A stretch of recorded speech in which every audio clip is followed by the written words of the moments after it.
Assalamualaikum warahmatullahi wabarakatuh. Ketemu lagi dengan kami, channel Menitip Impian. Apa kabar semuanya? Insya Allah sehat ya. Kali ini kita mau jalan ke Masjid Lama, peninggalan Kesultanan juga sepertinya ini ya, karena gayanya nanti kita lihat gaya masjidnya masih identik dengan Melayu. Tapi kenapa namanya Surbakti ya? Nah, kita ikuti yuk perjalanan kita. Masjid yang kali ini kita kunjungi bernama Masjid Raya Baiduzaman Surbakti yang dibangun pada tahun 1885, tepatnya pada tahun 1306 Hijriah. Kalau ada yang nanya, kenapa ya namanya seperti nama orang gitu? Ya, karena yang membangun masjid ini adalah beliau sendiri yang bernama Datuk Baiduzaman Surbakti. Terus ada yang nanya lagi nih, baru kali ini dari konten ini yang menyajikan masjid yang punya nama ada marganya. Yuk kita ceki-ceki kenapa.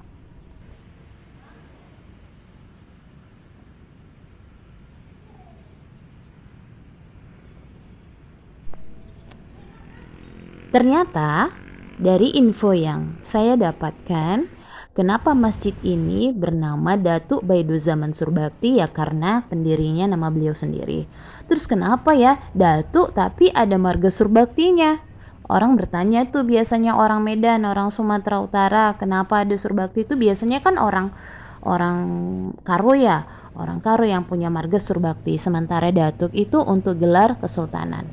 Nah, ternyata info yang saya dapatkan adalah suku Karo dan Melayu itu ternyata satu rumpun.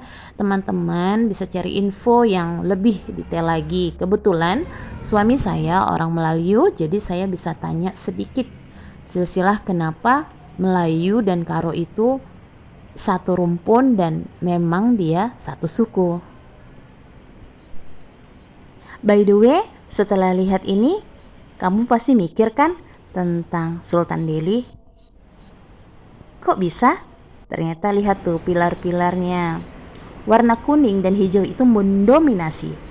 Cuman di sini kuningnya nggak pekat ya, teman-teman bisa lihat. Tapi walaupun tidak pekat, arsitektur akan gaya arsitektur yang tercermin ataupun warna-warnanya itu menunjukkan bahwa ini juga peninggalan sejarah yang tetap berada dalam konteks Melayu. Jadi Kesultanan Delhi juga sepertinya ya, Masjid Raya gitu ya. Ini sudah lama sekali. Alhamdulillah kali ini kami bisa ke sini, bisa sholat di sini, bisa bawa anak-anak, bisa belajar tentang sejarah masjid yang ada di Kota Medan. Jika kamu berkunjung ke masjid ini, maka di sekeliling masjid maksud saya itu dikelilingi makam-makam keluarga dan para warga. Dan ketika kami ke sini, ini masih agak lama, sekitar 1,5 jam lagi mau sholat zuhur. Dan ini sebenarnya banyak peziarah yang sedang datang karena biasanya sebelum Ramadan kebiasaan orang di sini berziarah ke makam-makam para keluarga yang telah berpulang ke rahmatullah.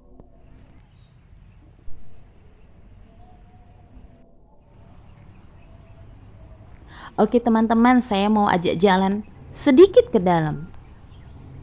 Teman-teman pasti bertanya, kok dibawa kemari sih? Ada apa? Ternyata saya mau buktikan sendiri juga kepada teman-teman bukti sejarah bahwa masjid-masjid tua, peninggalan sejarah itu tidak jauh letaknya dari sungai. Tuh, sungai kan? Masya Allah, tabarakallah. Sungai adalah sumber kehidupan, di mana Islam sudah tahu arti tentang kebersihan, tentang sumber kehidupan. Jadi masjid-masjid yang dibangun tidak jauh dengan yang namanya sungai. Bahkan alat transportasi yang utama itu untuk penyebaran agama Islam sampai ke sini adalah sungai. Jika teman-teman mau sholat di masjid ini dan berkunjung melihat langsung masjid ini, tepatnya berada di sebelah PDAM Tirtanadi, di Jalan PDAM Sunggal nomor 1 Medan. Semoga konten ini bermanfaat dan pahami agama Islam. Assalamualaikum warahmatullahi wabarakatuh.